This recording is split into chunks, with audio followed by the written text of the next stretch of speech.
మరియమ్మ గారు అనే టీచర్ గారు ఉండేవారు.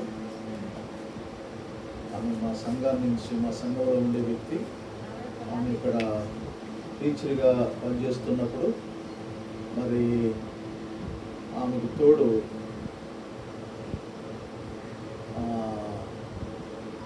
ఈ మధ్యన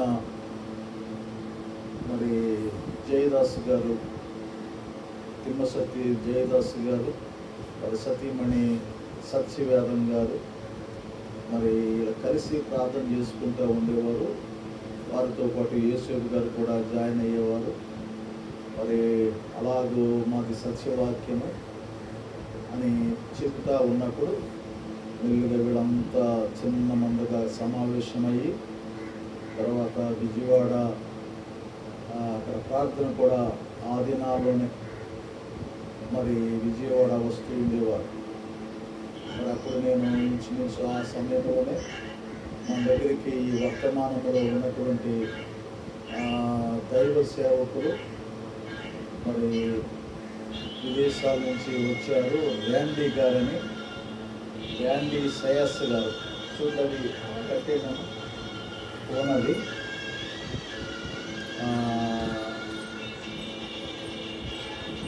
ర్యాండీ సయాస్ గారని ఆయన వేరే పని నుండి వచ్చారు.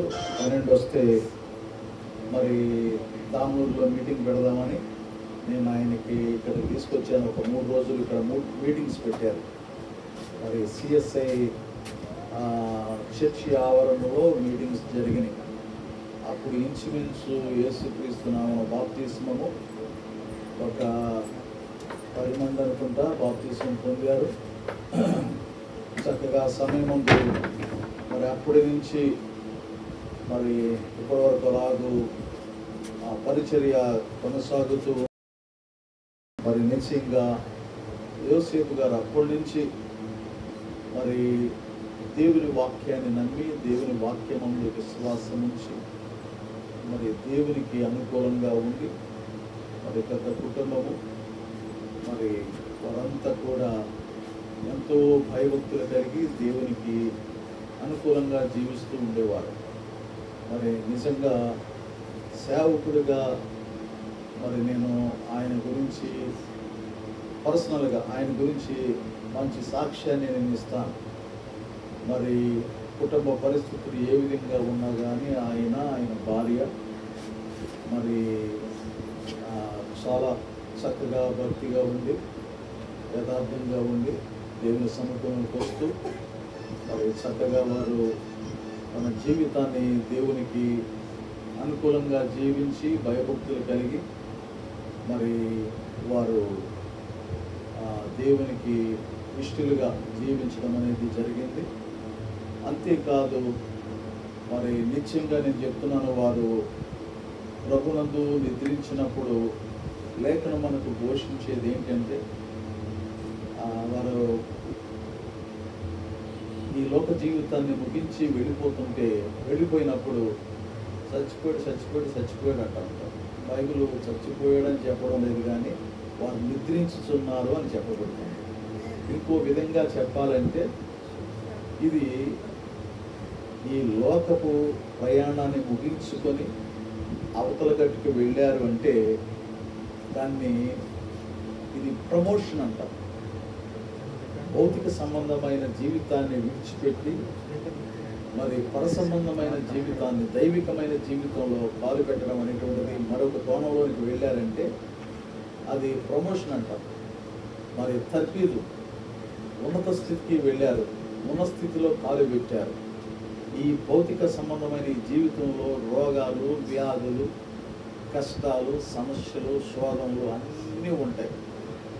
ఇప్పుడు దీన్ని దాటి అధిగమించారు అంటే ఏమైందంట, దేవుని గ్రంథం మనకి ఏం చెప్తుందంటే రక్షించబడి దేవుని వాక్య ప్రకారంగా మనం జీవించి దేవుని వాక్య ప్రకారంగా మనం నిలబడినప్పుడు మనకి ఏం జరుగుతుందంటే ఉత్తీర్ణులు వేయమాట. ఇక్కడ నుంచి దేవుని యొక్క చిత్తాన్ని నెరవేర్చి ఆయన సంకల్పాన్ని అనుసారంగా జీవించి మరి పరదేశికి వెళ్ళడం అన్నమాట. రక్షణ లేనటువంటి వాడు వాడు ఎంత మాత్రము పరదైసుకు వెళ్ళగానే వాడు నిశ్చయంగా పాతాళానికి వెళ్ళిపోతాడు, మరణలోకానికి వెళ్ళిపోతాడు.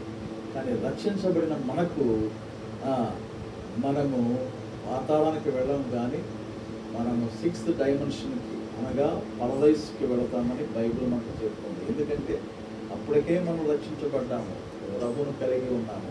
క్రీస్తు యేసునందు ఉన్న వారికి ఏ శిక్ష విధి లేదు. ఎందుకంటే వాడు నిశ్చయముగా మరణములో నుంచి జీవములోనికి దాటి ఉన్నాడని వాక్యం చెప్తున్నారు.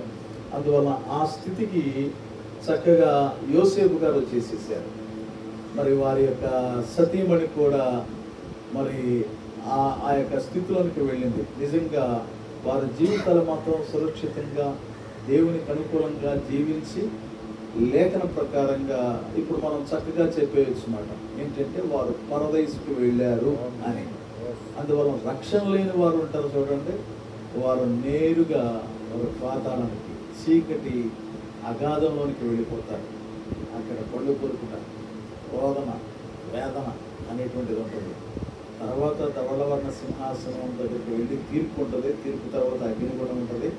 ఇవన్నీ మనకు తెలిసినటువంటివి క్రైస్తవ లోకానికి. కానీ ఇప్పుడు మనం రక్షించబడినటువంటి వారికి, ఆయన చిత్తాన్ని నెరవేర్చిన వారికి మాత్రము వారు తప్పనిసరిగా ఇక్కడ భూలోక యాత్ర ముగించుకున్నప్పుడు నిశ్చయంగా అవతల గట్లోనికి మనం వెళుతున్నాం. కనుక ఇది చాలా ప్రాముఖ్యమైనటువంటి కార్యం. అందువలన లేఖనములో మనము ఈ విషయాన్ని మనం గుర్తించాలి. మరి దానికంటే ముందు ఇక్కడ ఆయనతో తిరిగిన వారు, ఆయనతో కలిసి సహవసించిన వారు, బంధువులు, మరి గ్రామంలో ఉన్నవారు కొంతమంది ఉన్నారు. మరి మీలో ఎవరైనా యేసేపు గారితో ఎక్కువగా పరిచయస్తులు ఉన్నవారు ఎవరైనా మరి ఆయన గురించి ఒక 10 నిమిషాలు ఏమైనా సాక్ష్యం చెప్పగలిగితే బాగుంటుంది.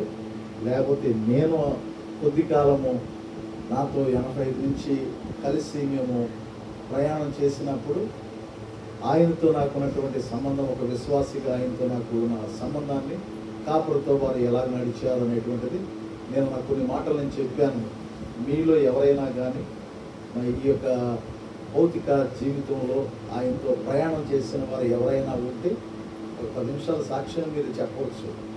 ఎందుకంటే మరి దైవికంగా అతను ఎలాగున్నాడు, ఏంటి, ఎలా జీవించాడు. ఎందుకంటే మనకు తెలుసు.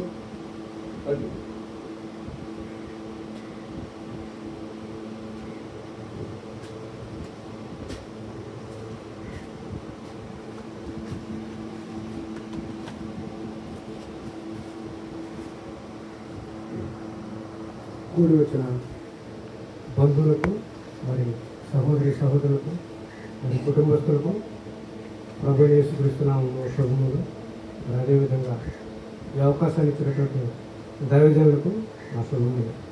మరి మన సహోదరుడు, మన ప్రస్తుత సహోదరుడు పూర్వకంటి యేసేపు గారు నాకు నా యొక్క సాక్ష్యాన్ని నేను దైవజనులు చెప్పినట్లుగా ఆయన గురించి కొన్ని మాటలు నేను ఆయన ద్వారా నేర్చుకున్నటువంటి కొన్ని మాటలు నేను చెప్తాను. ఎక్కువ చెప్పను, క్లుప్తంగా. మరి సహోదరుడు నాకు 2001 నుంచి పరిచయం. నేను 2001లో మరి వర్తమానాన్ని తెలుసుకున్నాను. అది నిజంగా దేవుడే నాకు బయలుపరచాడు, ఇది సత్యమని. అప్పటి నుంచి ఈ గ్రామంలో మరి సహోదరుడు నేను మరి ఎంతగానో దైవిక ప్రేమనందు ఎంతో అన్యోన్యంగా జీవించాము. మరి ఒక వయసులో పెద్ద అయినప్పటికీ నేను గర్వంగా చెప్పట్లేదు, కానీ ఇది ఏదో పబ్లిక్లో అందరూ మెచ్చుకుంటారని చెప్పట్లేదు, కానీ నేను రియల్గా చెప్తున్నాను. యేసేపు గారు దైవికంగా ఒక ఆత్మీయ సహోదరుడిగా నన్ను చాలా బలపరిచాడు. అదేవిధంగా ఆయనకు తెలియని విషయాలు కూడా నేను చెప్పినప్పుడు వర్తమానంలో నుంచే మరి ఆయన కూడా మంచిగా నాతో కోఆపరేషన్ చేసేవాడు. మరి అదేవిధంగా క్రీస్తులో మనం ఏ విధంగా ఇంకా పరిపూర్ణతకు ఎలా ఎదగాలో అనేటువంటి మాటలు కూడా నాకు సహోదరుడు చెప్పాడు. మరి అదేవిధంగా ఈ గ్రామంలో మందే బ్రదరు సత్యమైన వాక్యం, ఈ వర్తమానం ఈ వర్తమానంలోకి మనం ఈ విధంగా నిలబడ్డామంటే మనము మన యొక్క గొప్పతనం కాదు కానీ దేవుని కృపయానని సహోదరుడు మరి ఎంతో ఎంతో మంచిగా నన్ను ఆదరించాడు, బలపరిచాడు. అదేవిధంగా నేను అప్పుడప్పుడు కూడా మరి పాస్టర్ గారి వర్తమానాలు, బ్రహ్మ గారి వర్తమానాలు మేము సహోదరుడి దగ్గరకు వచ్చి మరి వింటా ఎంతో బలపడ్డాము. మరి అదేవిధంగా యేసూబు గారు నిత్యముగా నేను పరలోకానికి వెళ్ళారని నేనైతే నిత్యముగా నమ్ముతున్నాను. అది 100% అది నిత్యముగా యేసూబు గారు వెళ్ళారని నేను నమ్ముతున్నాను. మరి యేసూబు గారు అయితే రక్షించబడ్డారు. మరి అదేవిధంగా యేసూబు గారి యొక్క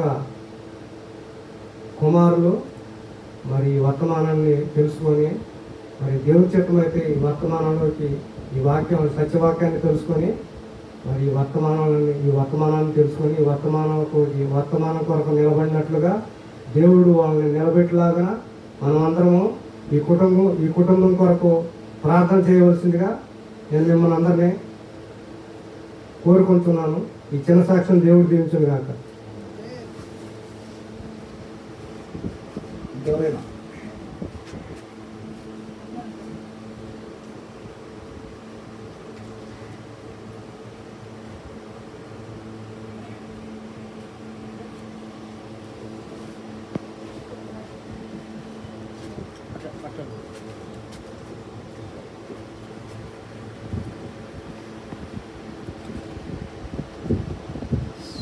దేవునికి స్తోత్రం కలుగును గాక.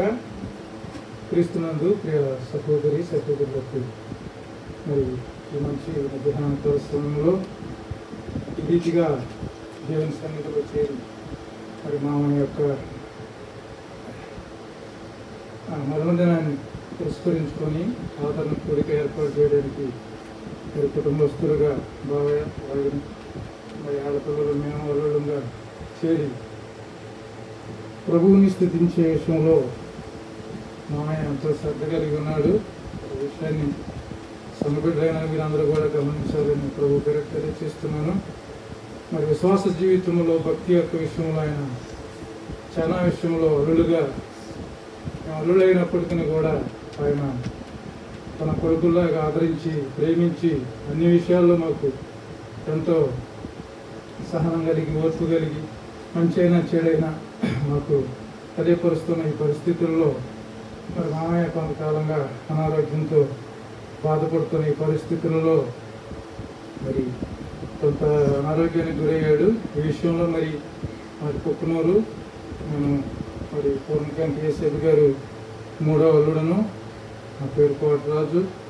అదేవిధంగా మామయ్యకు బాగోకపోతే హాస్పిటల్కి తీసుకెళ్ళాలయ్యా, మరి ఇక్కడ నాకు భుజంలో నొప్పి వస్తుంది, చాలా బాధగా ఉంది, అన్నం తింటున్నా రుచి రేటు లేదు, ఆకలి అనిపించట్లేదు అని చెప్పేసి ఉన్నప్పుడు మరి నేను మామయ్యని తీసుకుని వెళ్ళి అందుకే అమృత హాస్పిటల్లో 2 సార్లు మరి మెడిసిన్ ఇప్పించి స్కాన్ చేయించి అదంతా చేయించిన తర్వాత దేవుని దయ వల్ల దేవుని కృప వలన ఆయనకు ఆ యొక్క గోడలో ఇన్ఫెక్షన్ అయింది, అది తగ్గిపోయింది.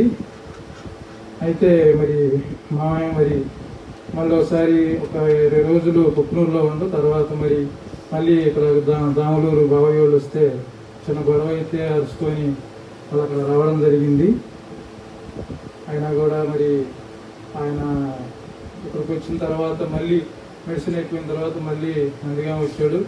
నందిగాం వచ్చిన తర్వాత నందిగాం తీసుకొని వచ్చి మా మేనల్లుడు జాషువా తీసుకొని వచ్చాడు, హాస్పిటల్లో చూపించి మళ్ళీ కుక్నూరు తీసుకొని వచ్చాడు. కుక్నూరు తీసుకొని వచ్చిన తర్వాత మళ్ళీ నేను అయ్యా మరి అక్కడ పెద్దోజులు కూడా 4 రోజులు ఉంటాను, నేను వెళ్తానని చెప్పేసినప్పుడు సరే మామయ్య అని చెప్పేసి నేను మామయ్యని తీసుకొని నేను మరి నా భార్య లూడియా కలిసి మామయ్య కలిసి ముగ్గురు గండిపల్లి వచ్చాము. గండిపల్లి వచ్చిన తర్వాత విషయం ఏంటంటే మేమందరం ఆ యొక్క రాత్రికి అందరం అక్కడే భోజనం చేసి రాత్రి అక్కడే ఉన్నాము. ఉదయకాల సమయంలో మధ్యాహ్నం మేము 12 గంటల సమయంలో మరి మేము మా గ్రామానికి తిరుగు ప్రయాణం వెళ్ళిపోయాము. తదనంతరము సాయంత్రం 4, 5, 6 ప్రాంతంలో మరి మా పెద్ద అసడుగుడు ఇశ్రాయేల్ గారు కుమారుడు సమూయేలు ఒక సిస్టర్ని అంటే నర్సు తీసుకెళ్ళారయ్యా, మరి ఇట్లా ఒక బహిరంగ ఇట్లాగనే మీటింగ్ ఏర్పాటు చేస్తే ఆ మీటింగ్ దగ్గరికి అనేకులు దగ్గరగా నాయకులు మరి అనేక గ్రామ ప్రజలందరూ చేరి ఏదో విషయాన్ని చర్చిస్తున్నారు. అంతా మీటింగ్ అంతా పురమించుకున్న తర్వాత ఇటువంటి వెళ్ళిపోతుంటే ఈ సిస్టర్ ఏం చేసిందంటే, అయ్యా కొంచెం నన్ను కేసరిలో దించాయి అని చెప్పేసి ఆ సిస్టర్ చెప్పడం జరిగింది. సరే, కుమారుడికి తెలియలేదు ఆమెకి పాజిటివ్ అని అంట. వాస్తవానికి పాజిటివ్ ఏదో మాకైతే తెలియదు, కానీ కుమారుడు మాత్రం ఆ సిస్టర్ని ఎక్కించుకొని కేసరిలో దించొచ్చాడు. దించొచ్చిన తర్వాత ఏం జరిగిందంటే, సాయంత్రానికి ఆమెకు పాజిటివ్ అని చెప్పేసి ఎవరో కొంతమంది రాజకీయంగానో లేకపోతే ఇది ఏదన్నా భయంతోనో ఏదో కానీ ఆమెకి అంతకాలం వచ్చిందో ఉందో లేదో తెలియదు, కానీ పాజిటివ్ అని కన్ఫర్మ్ చేశారు. కన్ఫర్మ్ చేసిన తర్వాత మరి కుమారుడు వచ్చి చాలా భయపడుతున్నాడు. ఈ లోపల చిన్న కుమారుడు ఫోన్ చేసి, బాబాయ్ ఇట్లా పరిస్థితి, ఆ సిస్టర్ని అన్నయ్య ఎక్కించుకెళ్ళాడు, కేసరిలో దించి వచ్చిన తర్వాత మరి పాజిటివ్ అని చెప్పారట. మరి తాతయ్య మన దగ్గర ఉన్నాడు, ఆయన ముసలోడు కదా, కొంచెం మరి షుగర్ ఉంది, బీపీ ఉంది, బాబాయ్ని తీసుకెళ్ళాలంటే ఆ రాత్రికి నాకు చాలా జ్వరంతో నేను కూడా చాలా తీవ్ర అస్వస్థతకు గురయ్యి చాలా బాధపడుతున్న పరిస్థితుల్లో రాత్రికి 9 గంటలు చేసిండు చిన్న కుమారుడు. సరే నాన్న ఏం కాదు, సరే మా రాములు ఫోన్ చేస్తాను నేను, సరే జాషో కానీ లేకపోతే ఎవరు వచ్చి తీసుకెళ్తారులే భయపడమాకని చెప్పేసి అన్న పరిస్థితుల్లో రాత్రికి ఉండదు. తర్వాత మరుసటి రోజు ఉండడు.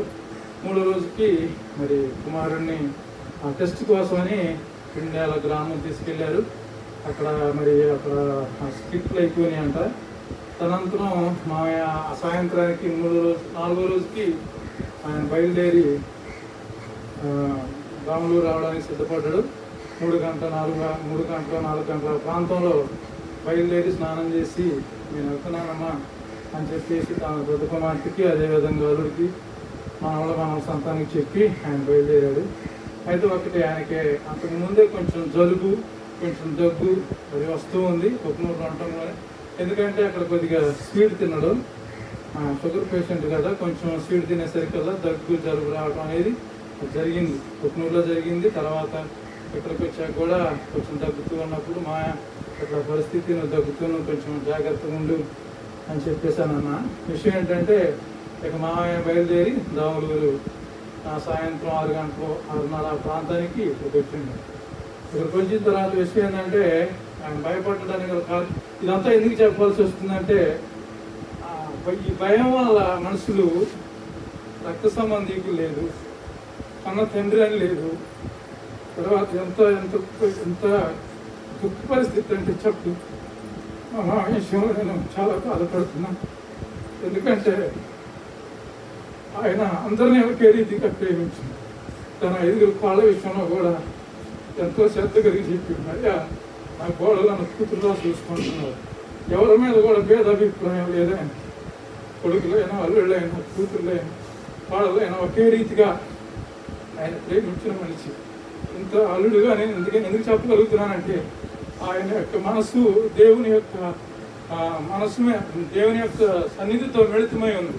ఈ విషయాన్ని దేవుని సన్నిధిలో ఉండి ఎంత రూఢిగా చెప్పగలిగే కారణం ఏంటంటే, ఆయన ప్రతినిత్యం దేవునితో ప్రార్థించేవాడు.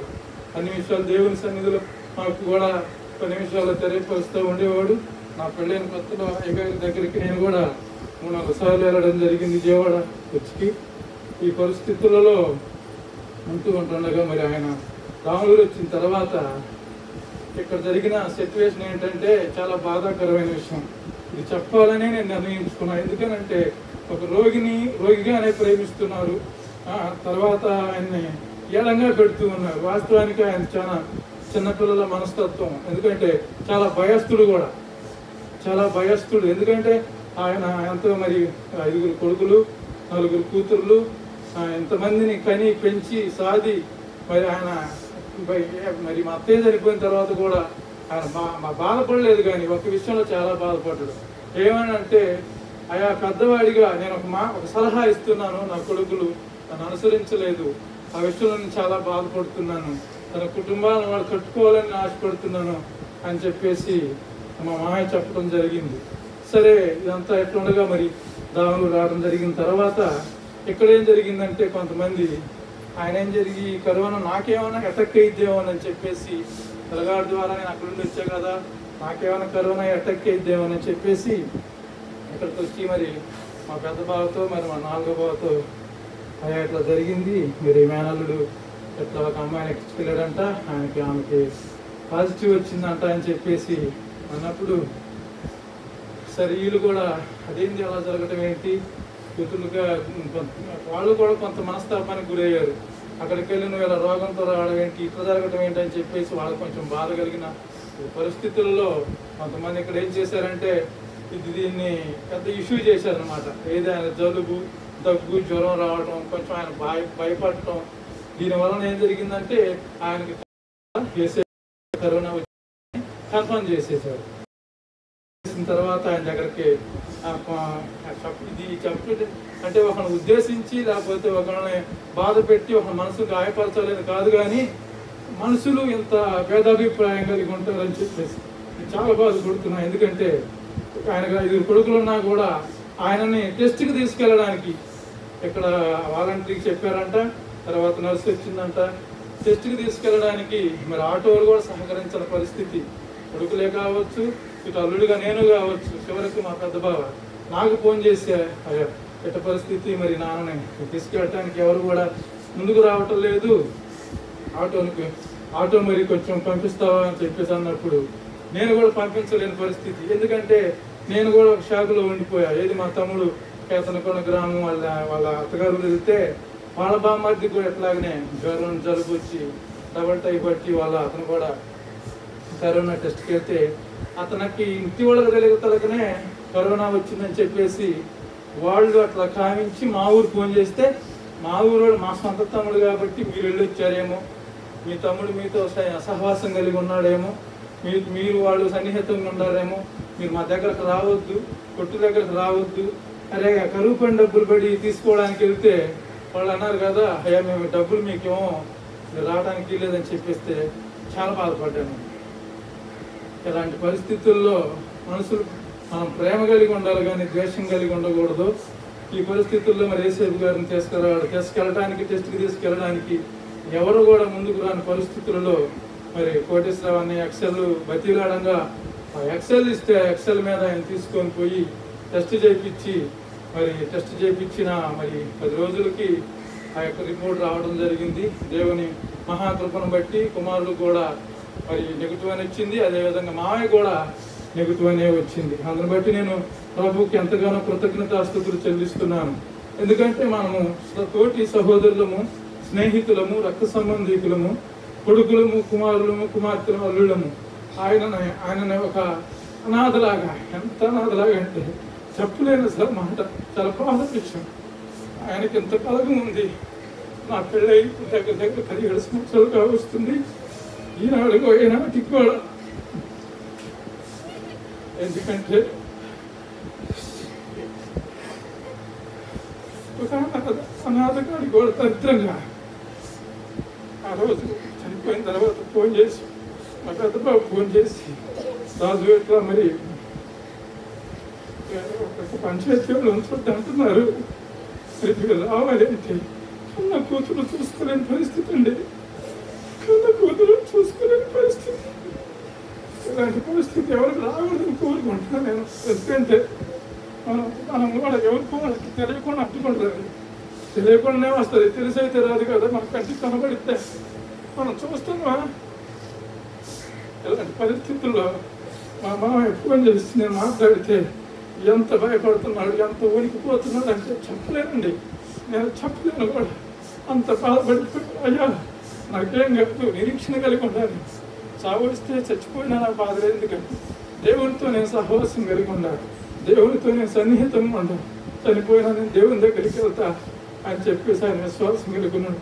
కానీ ఒక్క విషయంలో మా పెద్ద బావ, అలాగనే మా నాలుగో బావ ఆయన విషయంలో చాలా శ్రద్ధ తీసుకొని ఇది తెలిసా కూడా ఈ కరోనా అని చెప్పేసి ముందుగా ఆయన భయపడటం జరిగింది. భయపడిన తర్వాత మా నాలుగో బావ అద్దెకుంటుండే అక్కడ అద్దెకున్న పరిస్థితుల్లో ఆయన్నే అక్కడ వద్దు, మీరు మా ఇంట్లో ఉండడానికి లేదు, మీ నాన్న కరోనా వచ్చిందంట, ఇల్లు ఖాళీ చేసి వెళ్ళిపోవాలని చెప్పేసి వాళ్ళ ఆ ఇల్లు వచ్చి చెప్పిన తర్వాత వాళ్ళు తీసుకొచ్చి అక్కడ మరి మా రెండో బావాళ్ళ ఇంటి దగ్గర ఉంచడం జరిగింది. ఉంచిన తర్వాత సరే చూడకపోయినా పర్వాలేదు, కానీ ఒక వ్యక్తిని పరామర్శించలేకపోతే ఆయనకి తలుపులు వేసుకొని ఎవరు ఆలనా పాలన చూడకపోతే ఆయన గుండె పగిలి బీపీ పెంచుకొని షుగర్ పెరిగి ఆయన దేవుని దయ వలన ఆయన కృప వలన ఆయన చనిపోయినని నేను అనుకుంటున్నా.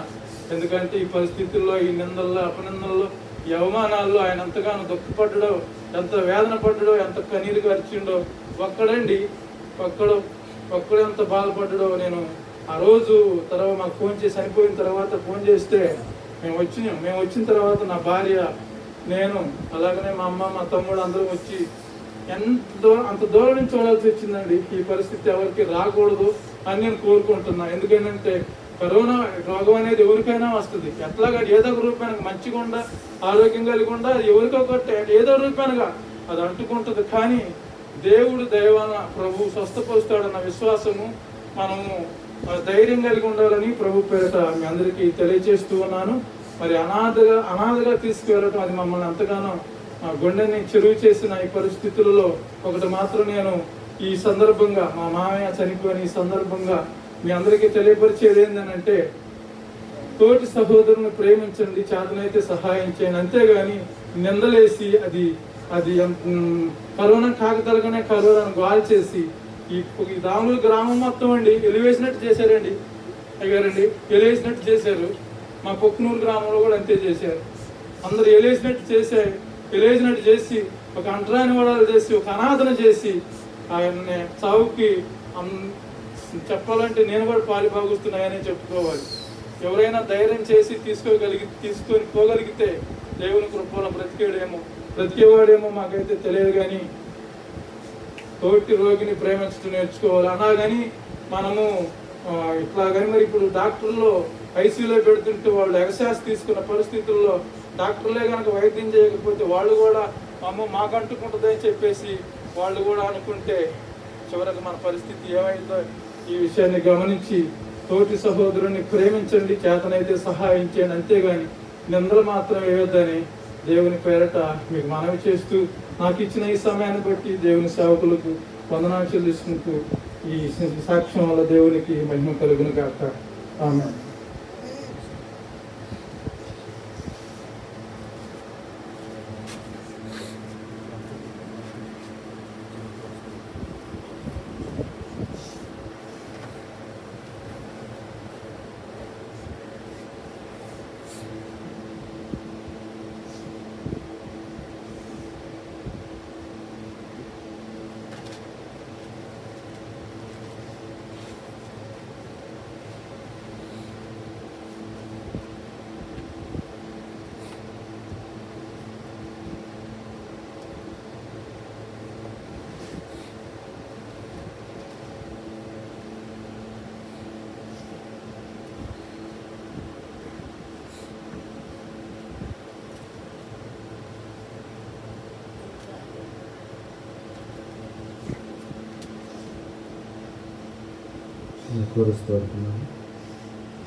జీవితవాంఛయా నీ చిత్తం నెరవేర్చుటయే హృదయ తపనయ్యా నీతో నేనుండుటయే జీవితవాంఛయా నీ చిత్తం నెరవేర్చుటయే హృదయ తపనయ్యా యేసయ్యా నిన్నే కదా నా ముందు నిలిపేను యేసయ్యా నిన్నే కదా నా ముందు నిలిపేను నీతో నేనుండు నా కొరకు అన్నియు చేయువాడా, చేసి ముగించువాడా, నా కొరకు అన్నియు చేయువాడా, చేసి ముగించువాడా, నా జీవితం నా బాధ్యత, నా జీవితం నా బాధ్యత, నీ పాద చెంత ఉంచితిని, నీ పాద చెంత ఉంచితిని.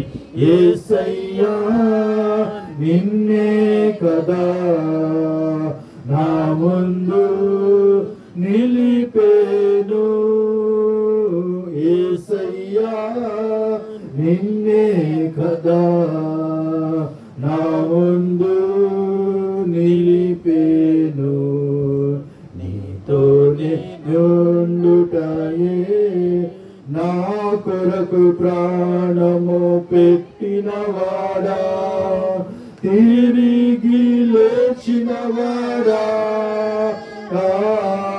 నా కొరకు ప్రాణము పెట్టినవాడా, తిరిగి లేచినవాడా, నా జీవితం నశింపక, నా జీవితం నశింపక కాపాడువాడా,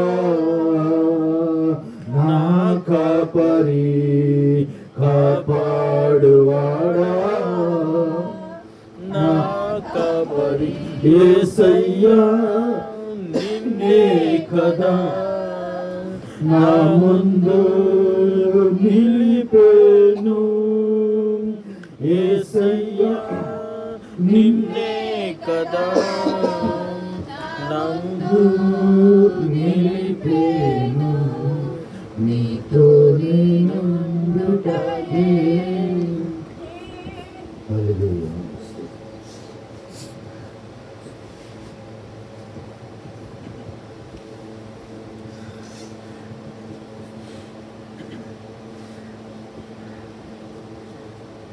దేవుని యొక్క వాక్యాన్ని చదువుకుందాం. మనందరికీ సుపరిచితమైన వాక్య భాగము కొరింథీయులకు రాసిన మొదటి పత్రిక 15వ అధ్యాయము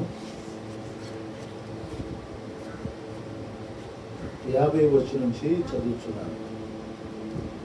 మనంతా కూడా లేచి నిలబడదామా దయచేసి.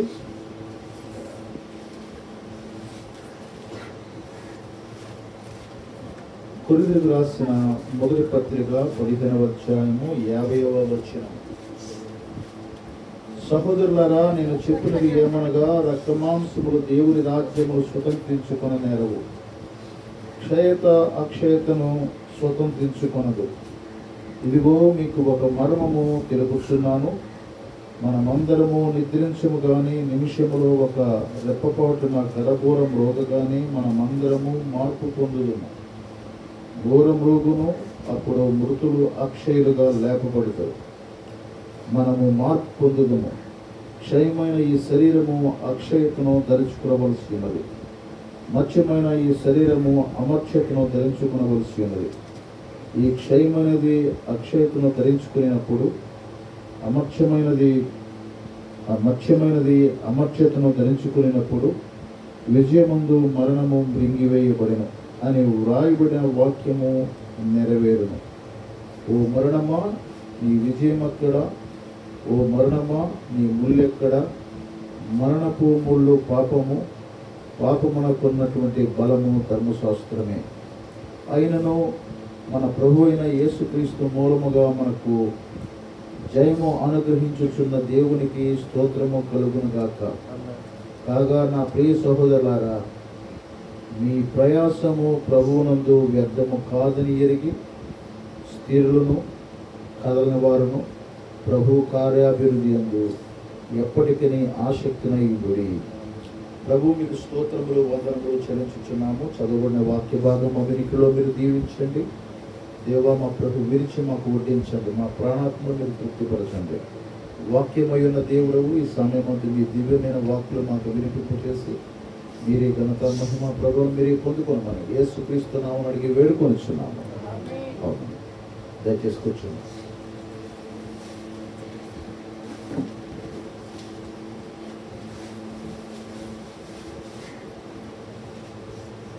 ఇంచుమించు 40 సంవత్సరాలు ఈ పరిచర్యలో మరి నాకంటే పెద్దవారు, వయసులో పెద్దవారు ఉన్నారు. ఇటువంటి దినము ఇంతకుముందు ఎప్పుడైనా వచ్చిందంటే ఎప్పుడు మనం చూడాల, వినలేదు కూడా. ఇది ఈ ఒక్క ప్రాంతానికే కాదు, ఇది భారతదేశానికే కాదు, ప్రపంచం అంతటిలో కూడా మన దేశం కంటే విపరీతంగా నష్టపోయిన అగ్రదేశాలు ఉన్నాయి. మరి ఐగుప్తు దేశంలో తెగుళ్ళు వచ్చినాయి కదా, 10 తెగుళ్ళు వచ్చినాయి. ఒక భక్తుడు అంటున్నాడు, వచ్చిన తెగుళ్ళలో అప్పుడు ఐగుప్తు దేశం అది శరీర సంబంధమైన ధర్మశాస్త్రం, ఇది ఆత్మ సంబంధమైన ధర్మశాస్త్రం. ప్రపంచం అంతా కూడా ఇది మొదటి తెగులు అంట. ఇది ఏంటంటే ఇది అప్పుడు 10 తెగుళ్ళు వచ్చినాయి ఐగుప్తు దేశంలో. అయితే ఇప్పుడు ప్రపంచం అంతా కూడా తెగులు రాబోతున్నాయి. ఇది మొదటి తెగులు అట. మొదటి తెగులకే రాజ్యాలు అస్తవ్యస్తం అయిపోతున్నాయి. మొదటి తెగులకే విద్యా సంస్థలన్నీ కూడా మూగిపడ్డాయి. మొదటి తెగులకే ఫ్లైట్స్ కానీ, ట్రైన్స్ కానీ, బస్సుల సౌకర్యం అంతా, రవాణా సౌకర్యం అంతా నిలిచిపోయింది. మొదటి తెగులకే ఆర్థిక వ్యవస్థ అంతా కుంటుపడిపోయింది. అందువలన మొదటి తెగులకే ఎంత భయంకరమైనటువంటి పరిస్థితి అయితే ఇంకా రెండవ తెగులు రాబోతుందో అది ఎలా ఉండబోతుందో. ఏమండి, మానవ జీవితం అంతా కూడా అస్తవ్యస్తం అయిపోతుంది. అందువలన భయం, ఒకరితో మాట్లాడాలన్నా భయం. ఆ గుమ్మం దగ్గరికి ఎవరన్నా కొత్త వాళ్ళు వచ్చినప్పుడు లోపలికి తీసుకుని వద్దామంటే భయం. అటువంటి పరిస్థితి. మరి టౌన్లో కొంచెం పర్లేదు, కానీ గ్రామాల్లో అయితే ఇంకా భూతం వచ్చినట్టుగా భయపడిపోతున్నారు. మరి విజయవాడలో ఒక కార్యక్రమం చేశాం. ఆ స్త్రీ కరోనా పాజిటివ్తో చచ్చిపోయింది. ఎన్ని వచ్చినా ఏం చేసినా మాకు తప్పదు కదా. ఏమంటే మేము బ్రదర్ను కూడా, జాన్ బ్రదర్, మా ట్రస్టీ, మా డేకన్ గారు, నేనంతా వెళ్ళి మరి గవర్నమెంట్ వాళ్ళు చెప్పారన్నమాట, ఎంత మాత్రం ఆ బాడీకి స్నానం చేయించడానికి వీల్లేదు, ఎంత మాత్రం ఆ బాడీని పెట్టులోనే పెట్టుంచాలా, ఫ్రీజర్లో పెట్టడానికి, ఐస్ పెట్టులో పెట్టడానికి వీల్లేదు, చెక్క పెట్టులో పెట్టేసేసేయండి, తీసుకెళ్లే ముందు స్నానం చేయించకండి. ఎన్ని షరతులు పెట్టారన్నమాట. ఎన్ని షరతులు పెట్టినా మేము మాత్రం ఆ కార్యక్రమం చేయడానికి వెళ్ళినప్పుడు మరి వాళ్ళ కూతురు మాట నిజంగా ఆ తల్లి శవం మీద పడి మరి ఎట్టుంది, అమ్మ దూరంగా ఉండు, మరి ఆ పెట్టి తలుపు తీయకూడదు అంటే అలా కాదు, ఈసీ మరి కరోనా వ్యాధి అయినా కానీ, పాజిటివ్ అయినా కానీ మరి కూతురు తల్లినంతా ప్రేమించి మరి చెబుతూ ఉంది. మరి ఇటువంటి పరిస్థితుల్లో ప్రియమైన దేవుని మేము ఆ కార్యక్రమం చేసాము, సమాధిలోకి వెళ్ళాము, సమాధి కార్యక్రమం చేసేసాం. తర్వాత కూడికలు పెట్టాము, ఇవన్నీ చేసాం. మరి ఎవరు ఎంత దూరంగా ఉన్నా సేవకులమైన మేము దగ్గరికి వెళ్ళి ఆ కార్యక్రమం చేయడానికి మరి ఆ రోజు మేమంతా బయలుదేరి వరండాలో కూర్చున్నాం. కాదు సిద్ధంగా ఉంది. ఇంచుమించు 7 వ్యక్తులు సిద్ధపడిన తర్వాత మరి ఎవరు చెప్పారో మరి పంచాయతీ వాళ్ళకి ఫోన్ చేశారు. పంచాయతీ వాళ్ళు చెప్పారు, మాస్టర్ గారు మీరు వస్తున్నారా, ఎంత మాత్రం మీరు రావడానికి వీల్లేదు, మరి ఆ చేసి ప్రేయర్ ఏదో అక్కడి నుంచే చేసేయండి, ఫోన్లో చేస్తే కనుక ఇక్కడ మేము కార్యక్రమం చేసి ఆ బాడీని పాతి పెట్టేస్తామని. మరి మేము 6 గంటలకే బయలుదేరున్నాం. అందరూ నేను బ్రదర్స్ చెప్పాను, అంతా వచ్చిన ఆ రోజున ఆదివారము పిలిస్పురంలో సాయంకాల ఆరాధన అక్కడ జరగడానికి మరి అంతా వాట్సాప్లో అనౌన్స్ కూడా చేశాం. అక్కడ పిలిస్పురం సాయంకాలం మరి ప్రేయర్ ఉంటుంది, అందరూ రండి అని. తర్వాత ఎప్పుడైతే ఈ వార్త మరి మాకు తెలిసిందో ఆదివారం ఆరాధన పిలిస్పురంలో క్యాన్సిల్. ఎందుకంటే మన ప్రియులు యోసేపు గారు ప్రభువును నిద్రించారు. అందువల్ల ఈ పిలిస్పురం నుంచి కూడా కొంతమంది రావడానికి మరి చాలా మరి ఆయన సీనియర్ విశ్వాసి కనుక ఎప్పటి నుంచో ఉంటున్నారు కనుక అందరూ వెళదామని చూద్దామని ఇప్పుడు విజయవాడ నుంచి కూడా చాలామంది చూడడానికి అక్కడ కరోనా గీరోనా ఏమీ లేదు. ఆ క్రీస్తు ప్రేమను బట్టి అందరూ కూడా బయలుదేరడానికి ఇష్టపడ్డారు. మరి ఏం చేసినా ప్రియమంది ఏం పెట్టారా మరి నిశ్చయంగా నేను చెబుతున్నాను, వాగ్దానం అన్నమాట. ఏ తెగులు మీ గుడారమును సమీపించింది లేదా వాగ్దానం. అందువలన తర్వాత తెల్లారి రిజల్ట్స్ వచ్చినాయి. అవి పాజిటివ్ కాదు, నెగిటివ్. మరి నిజం, దేవుడు తన వాక్యాన్ని నిరూపించుకునేవాడు. మరి నిశ్చయంగా ప్రియమైనది ఏం పెట్టారా పిలిస్పురంలో కూడా మరి అక్కడ శాంతమ్మ గారు వాళ్ళ గొడవలు ఉన్నారు. రాజమండ్రిలో ఆమెకు వాళ్ళ అమ్మాయికి వచ్చింది. నేను చిన్న వీడియో పంపించాను. వీడియో పంపించి ఈ వీడియో ప్రకారంగా చేయండి. వారం రోజులు పోయిన తర్వాత టెస్ట్ చేయించుకోండి. పాజిటివ్ వల్ల నెగిటివ్ వచ్చేస్తుంది. పాజిటివ్ వచ్చినటువంటి ఆమె వారం రోజులు పోయిన తర్వాత మళ్ళీ ఫోన్ చేసింది, పాస్టర్ గారు ఇప్పుడే టెస్ట్ చేసుకున్నాం, మరి నెగిటివ్ వచ్చిందంటే. నిశ్చయంగా సంఘం ప్రార్థనలు మీరు పంపించినటువంటి ఈ విధానం చాలా చక్కగా ఉంది. మరి మేలైంది, దేవుడు మాకు మేలు చేశాడని. నిజంగా దేవుడు నమ్ముకున్న వారిని దేవుడు ఎంత మాత్రమో. ఎందుకంటే దేవుడు మనము దానిని ఓవర్కమ్ చేసేవారు, దాన్ని జయించేవారుగా దేవుడు మనను నిలబెడతాడు. ఆమెనంటారా? అందువలన ప్రియమని దేని పెట్టారా, ఏది మనలను తాకడానికి అవకాశం లేదు. మరి మొన్న ఆదివారం కాదు, అంతకుముందు ఆదివారం కరోనా పాజిటివ్తో ఉన్న వ్యక్తి చర్చిలోకి వచ్చేసేసింది. మా చిన్నకోళ్ళ పక్కన కూర్చొని, దూరంగా ఉంది కూర్చి, కానీ దగ్గరగా ఆమెను ఆనుకొని కూర్చొని ఉంది. మా మనవాడు అటు ఇటు తిరుగుతూ ఉన్నాడు. అది తిరుగుతూ ఉన్నా కానీ అప్పుడు చెప్పలా. బుధవారం ప్రార్థనకు వచ్చింది, పాస్టర్ గారు నాకు కరోనా పాజిటివ్ ఉందంటే, నా కొడుకు కూడా కరోనా పాజిటివ్ ఉందంటే అని చెప్పేటప్పటికి మరి ఆదివారం వచ్చి మా కోడను ఆనుకొని కూర్చున్నాం. మా మనవడు అటు ఇటు తిరుగుతున్నాడు. మరి ప్రభుత్వం వారు ఎంత మాత్రం ఆరాధనలకు వెళ్ళకూడదని చెప్తున్నారు. మనం ఏదో ఇలాగ సమాజంగా కూడుతున్నాము అని చెప్పినప్పుడు ఆ రోజు నుంచి మరి నిజంగా ఆ మధ్యలో 2 వారాలు రాలేదు.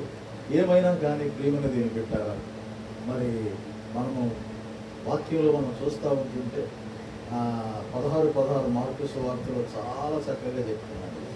అందువలన ఆ యొక్క మార్కు 16:16లో నిశ్చయంగా మనకు పాములు ఎత్తుపట్టుకుంటాడు. విషకరమైనది ఏది తాగినా కానీ ఏమీ హాని చేయదు.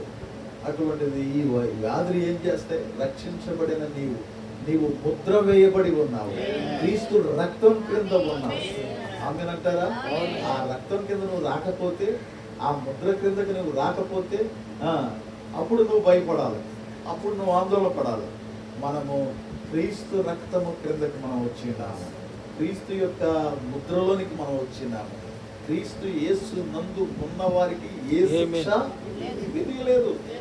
అందువల్ల అంత ధీమాగా, ఎందుకంటే కొడుకులకు రక్షణ లేదు కనుక వాడు భయపడ్డారంటే భయపడతారు. వాళ్ళు రక్షణ లేనివాళ్ళు, ముద్ర లేనివాళ్ళు, రక్తం కింద రానటువంటి వాళ్ళు భయపడతారు. అందువల్ల వాడు భయమే, దూరంగా ఉండాలి. అమ్మో ఆ తెగులు మమ్మల్ని అంటుకుంటుందేమో అని భయంగానే ఉంటుంది. కానీ ముద్ర కింద ఉన్నవారు, రక్తం క్రింద ఉన్నవారు, క్రీస్తులో ఉన్నవారు. మరి నేను వెళ్ళి కార్యక్రమాలు చేస్తున్నాను, సమాధి కార్యక్రమాలు చేస్తున్నాను, బాడీ దగ్గరికి వెళ్ళి ప్రార్థన చేస్తున్నాను, ఆ పెట్టి దగ్గరికి వెళ్ళి చేస్తున్నాను. అప్పుడు ఇంటికి వెళ్ళిన తర్వాత నా భార్య అయితే మీ ఫ్యాంట్ ఎక్కడ ఇప్పేసి, సెట్ ఎక్కడ ఇప్పేసేసాను, బరిని అన్ని బయటలు లోపలికి రండి, స్నానం చేయండి అని ఆ బట్టలు బయటే పెట్టి ఒక రోజంతా ఎండబెట్టి తర్వాత వాషింగ్ మిషన్లో వేసి ఇవన్నీ భయం అనేది జనాలకు అలాగ ఉంటుంది. మా ఇంట్లోనే ఉంది. కానీ నేను మాత్రం అసలు మీకు మా ఇంట్లో వాళ్ళకి తెలుసు, మా తమ్ముడు వాళ్ళు, మా మిస్సెస్, మా పిల్లలకు తెలుసు. సమాధి కార్యక్రమం చేసిన తర్వాత చక్కగా కాళ్ళు కట్టుకొని స్నానాలు చేసేసాను కానీ బెడ్రూమ్లో రారు. నేను మాత్రం అలా కాదు, ఇంట్లోకి వచ్చేసి డైరెక్ట్గా వచ్చి బెడ్ మీద ఎక్కి పడుకుంటాను. ఏంటండి సమాధి కార్యక్రమం చేసి వచ్చారు, కాళ్ళు కూడా కడుక్కోలేదు, అదేంటండి అంటే నేను వస్తా ఉన్నప్పుడు మా మా తమ్ముడు కూతురు చిన్నపిల్లగా ఉన్నప్పుడు నేను సమాధి కార్యక్రమం చేసి వచ్చేస్తుంటుంటే లోపలికి వచ్చేస్తుంటే ఏమి ప్రశాంతంగా పడుకునేది. విశ్వాసులు ఎవరున్నా కానీ తలుపు తీసి చీకటి పడిన తలుపు తీస్తుంటుంటే కేవమనేది చిన్నపిల్ల. అందువలన ఇది రక్షించబడినోడే కదా, ఇతను రాగానే కేవమంటాడేంటి, కేవమంటుంది ఏంటి? దురాత్మ ఉందా, దయ్యాలు ఉన్నాయా? మరి మా బావగారు సమాధి కార్యక్రమం ఇప్పుడే చచ్చిపోయినాడు, పాతిపెట్టి వస్తున్నాడు. ఆయన డైరెక్ట్గా కాళ్ళు కూడా కడుక్కోకుండా ఇంట్లోకి వెళ్ళాడు. మరి ఆమె వెళ్ళినప్పుడు ఆ చిన్నపిల్ల ఏడవకుండా ఉండేది. మరి ఏంటిది అని చేసినప్పుడు అప్పుడు ఎన్ని గమనించినప్పుడు, ఎందుకంటే దేవుని కృప తన సేవకులతో ఉంటుంది. ఆమెనంటారా? కరోనా ఏం చేస్తుంది చూడండి. ఆ కరోనా పాజిటివ్ వచ్చి నాకు చెప్పకుండా ముందే చేసింది, మోకరించి ఫాస్ట్ గారు నాకు ప్రార్థన చేయండి, నాకు జ్వరం ఉంది, దగ్గు ఉంది, ఒళ్ళు నొప్పులు ఉన్నాయి అంటే కరోనా సంబంధించిన అన్నీ ఉన్నాయి అని తర్వాత చేయి పెట్టి ప్రార్థన చేశాను. చెప్పిన తర్వాత తీరుబాటుగా చెప్తున్నాను నాకు పాజిటివ్ అని. నా కొడుక్కి పాజిటివ్, నాకు పాజిటివ్. అందువల్ల నేనేం చేయగలను? దేవుని నామం పేరు ప్రార్థన చేశాను, హ్యాపీగా వెళ్ళాను. అమ్మా పాజిటివ్ అయితే అయింది, రేపు నుంచి గుడికి రాక. అదే ఆమె మన సంఘం కూడా కాదు, బాక్సింగ్ ఫెలోషిప్ అంటారు. అందువలన ప్రార్థన చేసుకుని వెళ్ళిపోయిన తర్వాత ఏం చేస్తాం? ప్రభు నామం పేరట, ప్రభు నా కాపుదలు నీవే, నా రక్షణ నీవే, నా కవచం నీవే, నా ముద్ర నీవే. ఆమెనంటారా? అందువలన ధైర్యంగా ఉండాలి. లోకస్తులైతే ఆ తెగులు గురించి భయపడాలి. ఐగుప్తు దేశం అంతా కటికి చీకటి మాట, కానీ ఇశ్రాయేలీయులు దేవుని ప్రజలు ఉన్న స్థలం మాత్రం గోషాన ప్రాంతం అంట వెలుగు. అప్పుడు వాడు ఐగుప్తులోకి వెళ్తుంటే చీకటి, మనిషి చూసుకోలేనంత చీకటి. ఏంటంటే మనిషి చూసుకోలేనంత చీకటి. కానీ మరి వాళ్ళు దేవుని ప్రజలు ఉండే స్థలం మాత్రం వెలుగు. ఏంటి ఈ తేడా ఏంటి? ప్రియమని దేవుని పెట్టారా? దేవుడు తన ప్రజలతో ఆ భౌతిక సంబంధమైన ధర్మశాస్త్ర కాలంలో ప్రభు ఉన్నాడు, ఇప్పుడు ఆత్మ సంబంధమైన ఇశ్రాయేలీయులు మనం. అందువల్ల ఇప్పుడు కూడా దేవుడు ఉన్నాడు. తెగులు లోకానికే కానీ మనకు కాదు. అందువల్ల దేవుని ప్రజలకు ఆయన కాపుతలు. అందుకే కీర్తనకారం, ఆయన నా కోట, నా కొండ, నా యొక్క భద్రత, నా యొక్క కవచం అంతా ఆయనే. అందువలన కీర్తనకారుడు కీర్తనలు ఎంతో చక్కగా చెప్తా ఉన్నాడు. కనుక ప్రియమని దేవుని పెట్టారా, మేము మాత్రము ఎంత మాత్రం విరవకుండా, ఎంత కరోనైనా ఏమైనా కానీ ఆ కార్యక్రమం చేయడానికి మేము అన్ని విధాలుగా సంసిద్ధంగా ఉన్నాము. ఎందుకంటే మా భద్రత యేసుక్రీస్తే అంటారా? అందువలన మనము లేఖనములో చూస్తున్నప్పుడు, సహోదరులారా నేను చెప్పున్నది ఏమనగా, రక్తమాంసములు దేవుని రాజ్యమును స్వతంత్రించుకొననేరవు, క్షయత అక్షయతను స్వతంత్రించుకొనదు. అందువల్ల అక్షయతను స్వతంత్రించుకొనదు. క్షయత అంటే మరణం మాట. మరణము అక్షయతను స్వతంత్రించుకొనదు. అందువలన మరణము లేని దానిని ఎంత మాత్రం అదుపు చేయలేదు. అర్థమవుతుందా? మరణము లేని దాని అక్షయతను స్వతంత్రించుకొనదు.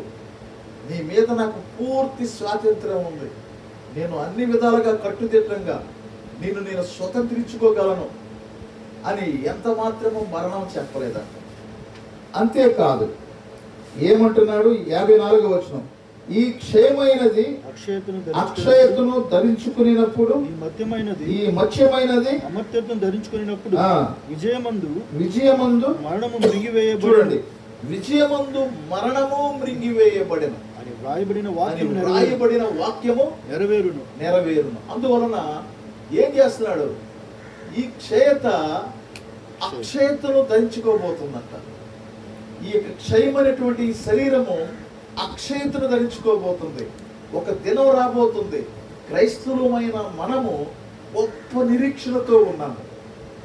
ఏంటంటే క్రైస్తవులమైన మనము గొప్ప నిరీక్షణతో ఉన్నాము. క్షయమైనది అక్షయతను ధరించుకోబోతుంది. అనగా మరణము లేని జీవితాన్ని మనము పొందబోతున్నాము. పరిశుద్ధ గ్రంథములో మరణాన్ని ఎదుర్కొనేటువంటి వ్యక్తులు పరిశుద్ధ గ్రంథములో 6 ఉన్నారంట. అందువలన అయితే మనం చూస్తున్నప్పుడు మరి హానోకు మనం చూసాం, అతడు మరణము లేకుండా కొనుక్కోబడ్డాడు. ఏలియాను మనం చూస్తున్నాం, అతడు కూడా మరణము లేకుండా కొనుక్కోబడ్డాడు.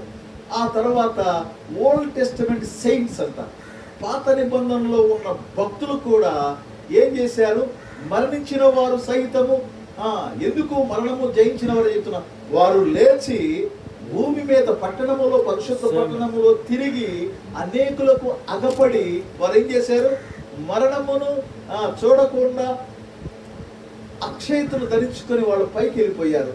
వాళ్ళంతా కూడా చాలా చక్కగా ఉంది. తర్వాత మనము చూస్తున్నప్పుడు తర్వాత యేసు ప్రభు వారు మరణించాడు, తిరిగి లేచాడు, అనేకులకు అగపడ్డాడు, వాళ్ళ మధ్యన ఎన్నో దినాలు సంచారం చేశాడు. తర్వాత ఆయన పైకి అలాగ వెళ్ళిపోతా ఉంటుంటే ఓ గలిలీ మనుషుల ఎందువల్ల మీరు అలా పైకి చూస్తారు, అందువల్ల ఏ రీతిగా వెళ్ళాను ఆ రీతిగానే తిరిగి వస్తాను అని చెప్తున్నాడు. తర్వాత 5వ ప్లేస్లో మనం ఉన్నామాట. 5వ ప్లేస్లో మనం ఉన్నాం. 5వ ప్లేస్ అంటే ఇప్పుడు యేసు ప్రభు వారి తర్వాత మరణమును చూడకుండా కొనుక్కోబడే తరగతిలో మనం ఉన్నాం, వంతులో మనం ఉన్నామాట. అందువల్ల అదే ఇక్కడ పౌలు చాలా చక్కగా చెబుతున్నాడు. ఏంటి చెప్తున్నాడంటే నిశ్చయముగా క్షయత అక్షయతను ధరించుకొనును. అందువలన అక్షయతను, ఈ క్షయమైనటువంటి దేహము అక్షయమైన మరణము లేని స్థితికి రాబోతుంది అని వాక్యం చెప్తుందన్నమాట. అందువలన ప్రియమైన దేవుని బిడ్డలారా, అది ఎలాగూ సాధ్యము, క్షయమైనటువంటి ఈ జీవితము అక్షయతను ఎలాగూ ధరించుకోబోతుందంటే యేసు ప్రభు వారు ఆయన పరలోకవాసి. యేసు ప్రభు వారు పరలోకవాసి. ఆయన భూలోకానికి వచ్చి ఆయన చక్కగా చెబుతున్నాడు, నేను చనిపోయి 3 దినములు అయిన తర్వాత తిరిగి లేస్తాను అని చెప్పినప్పుడు అందువల్ల ప్రజలకు ఎంత మాత్రము నమ్మకం కలగల. అయితే ఆయన మరణించిన తర్వాత ప్రభువు చెప్పినటువంటి మాటలు జ్ఞాపకం చేసుకొని చూడండి, శిష్యులకు కూడా అంత నమ్మిక రాలే. అక్కడ మగ్దలేనే మరి దగ్గర ఏం చేసిందంటే వెళ్ళింది, ప్రభు ఇలా చెప్పాడు కదా, పరుగున సమాధి దగ్గరికి వెళ్ళి చూసేసరికి సమాధి తెరబడి ఉంది, దేవదూతలు ఉన్నారు. లోపలికి వెళ్ళి చూస్తే ఆయన తిరిగి లేచిన తర్వాత ఆయన వస్త్రాలు అక్కడే ఉన్నాయి. ఆ భూ సంబంధమైన భౌతిక సంబంధమైన వస్త్రాలతో మనకు నిమిత్తం లేదు, మహిమతో కప్పబడినటువంటి స్థితి మాట. అందువలన ఆయన అలాగూ సమాధిలో నుంచి బయటికి వచ్చాడు. ఆమె బయటికి వచ్చి ఏం చేస్తుందంటే ప్రభు అక్కడే ఉన్నాడు, అక్కడే ఉంది. ఓ రబ్బని, అందువలన ఓ తోటమాలి, ఓ నా ప్రభుని ఎవరో ఎత్తుకుపోయారు అని చెప్తా ఉంటుంటే అప్పుడు ప్రభు ఆమెతో మాట్లాడుతున్నప్పుడు ఆయన ప్రభు అని ఆమె గుర్తుపట్టలేదు, ఇంకా తోటమాలే అనుకుంటుందంట. చూడండి, ఆయనతో తిరిగినటువంటి శిష్యులు కూడా ఏం చేశారు, ప్రభువు చెప్పినటువంటి వాగ్దానాన్ని ఎంత మాత్రము కూడా గుర్తించలేకపోయారు. కానీ ప్రియమైన దేవుని బిడ్డలారా, ఈ రోజున మనము వాక్యం దగ్గరికి వచ్చినప్పుడు వాక్యము చాలా స్పష్టంగా చెబుతా ఉంది. ఏంటంటే ఎలాగో ఆ ప్రభు పరమ నుండి భూలోకానికి దిగి వచ్చాడో, దిగి వచ్చినప్పుడు ఆయన దిగి వచ్చింది దేని కొరకంటే ఆయన మన కొరకు ఒక మార్గమును సిద్ధపాటు చేస్తున్నాడు. ఎలాగూ ఆయన మరణము లేని వాడు, ఓ అక్షయత కలిగిన వాడు ఎలాగా భూలోకానికి వచ్చాడో వచ్చి ఆయన అమర్క్షతను ధరించుకొని ఏ విధంగా తిరిగి వెళ్ళాడో తన వారిని, తన యందు విశ్వాసం ఉంచిన వారిని ఏం చేస్తున్నాడంటే వారిని కూడా మరణము లేని వారిగా అక్షయులుగా చేయడానికి ఒక పథకాన్ని దేవుడు ఏర్పాటు చేశాడు. ఆమె అంటున్నారా? అందువల్ల ప్రభు ఆయన ఎందుకు విశ్వాసం ఉంచిన వారు, ఆ నమ్మిక లేనప్పుడే ఏమవుతుందంటే, ఆ విశ్వాసం లేనప్పుడే అమ్మో ఆ కరుణ ఉన్న వ్యక్తి దగ్గరికి వెళితే అది మమ్మల్ని ఏం చేస్తుందో, కబలించేస్తుందో, మమ్మల్ని మింగేస్తుందో అని ఆందోళన పడిపోతాం. దగ్గరికి కూడా వెళ్ళడానికి ఇష్టపడరు. కానీ ప్రియమైన దేవుడు పెట్టాలా, దేవుని యొక్క వాగ్దానం అలాగ చెప్పడం లేదు.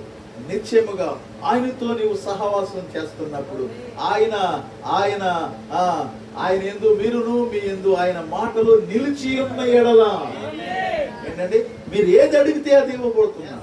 అందువలన నిశ్చయంగా ప్రియమైన దేని బిడ్డారా, నిజంగా ప్రభుతో మనము సహవాసం చేస్తుంటే ఇంతకాలము క్రైస్తవ్యాన్ని మనము జీవిస్తున్నాము, క్రీస్తు మాటలు మనం వింటున్నాము. కానీ ఎలాగుంటుందంటే అంత కూడా మరి గాలిలో పోతున్నప్పుడు ఈ చెవి నుంచి విని ఈ చెవి నుంచి విడిచిపెట్టే విధంగానే ఉంది. కానీ ప్రియమైన దేవుని బిడ్డలారా, ఒక వ్యత్యాసవంతమైన జీవితం అనేది ఎంత మాత్రం ఈ రోజున మనకు కనబడటం లేదు. అందువలన ఈ రోజున వాక్యాన్ని మనము నీవు నమ్మి విశ్వాసం ఉంచినట్లయితే ఏం చేస్తున్నాడు, ఆయన మాటలు యందు నమ్మి విశ్వాసం ఉంచినట్లయితే నిత్య జీవం కలిగిన వాడు. అందువల్ల మాట నువ్వు నమ్మితే చాలు. దేవుడు ఏం చేస్తున్నాడు, నిత్య జీవమునకు వారసుడిగా చేయడానికి వాగ్దానం చేయబడింది కనుక నిశ్చయంగా ప్రియమైన దేని బిడ్డారా, యేసు ప్రభు వారు కూడా ఆయన విలియం మ్యారిన్ బ్రహ్మ గారు ఆయన చక్కగా టాక్సిన్ అనేటువంటి వర్తమానంలో ఆయన ఆ వర్తమానం పేరు మందు. ఆ వర్తమానంలో ఏ టాక్సిన్ అంటే అది కదా ఔషధం అన్నమాట. ఔషధం అంటే లిటరల్ వర్డ్ అది. మందు తెచ్చుకోవడానికి వెళ్తున్నాం, అది ఔషధం అన్నమాట. ఆ వర్తమానం పేరు ఔషధం. ఆ వర్తమానంలో బ్రహ్మం గారు ఏమంటున్నాడంటే, ఏదైనా ఒక సైంటిస్ట్ ఏదైనా ఒక కనిపెట్టినట్లయితే, ఇప్పుడు కరోనా వ్యాధికి అప్పుడే ప్రపంచ దేశాల్లో ఇజ్రాయెల్ వాడు కనుక్కున్నారు, రష్యా వాడు కనుక్కున్నాడు, మరి ఇండియా వాడు కనుక్కున్నాడు, అమెరికా వాడు కనుక్కున్నాడు, మందు కనిపెట్టాడు. కానీ ఆ మందు పరీక్ష చేసిన తర్వాత ఎప్పుడో జనవరికో ఫిబ్రవరికో మార్చికో ఎప్పుడో వస్తుందట. ఏంటంటే దాన్ని ఏం చేయాలా, ఆ మందున ఔషధాన్ని పరీక్షించాలా. పరీక్షించిన తర్వాతే ప్రపంచానికి పరిచయం చేస్తారు. అందువలన ఆ సైంటిస్టులు ఏం చేస్తారంటే, మందు కనిపెట్టిన తర్వాత ఆ మందు వెంటనే రండి ఎవరు రోగగ్రస్తులు వాళ్ళకి ఎక్కిస్తాను మందు అంటే, అమ్మమ్మమ్మో నువ్వు కనిపెట్టిన మందు అసలు వాడి కనిపెట్టినప్పుడు ఆ మందు మీద వాడికే నమ్మకం ఉండదు. ఒక్కసారి ఆ మందు నువ్వు ఎక్కించుకో, తర్వాత మాకు ఎక్కించదు కానీ అంటే ఆ మందు మీద వాడికే నమ్మకం ఉండదు. అలాగూ పేషెంట్కి ఎలాగూ విశ్వాసం కలుగుతుంది.